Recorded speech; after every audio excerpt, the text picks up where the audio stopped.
Dr. Anthony Fauci said Sunday that it will still be necessary to social distance, wear masks and take other COVID-19 precautions after a vaccine becomes available to Americans.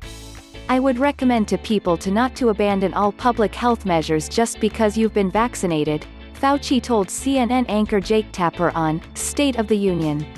Because even though for the general population it might be 90 to 95% effective, you don't necessarily know for you how effective it is. The director of the National Institute of Allergy and Infectious Diseases added that once he receives a vaccine, he still won't feel comfortable completely letting down his guard.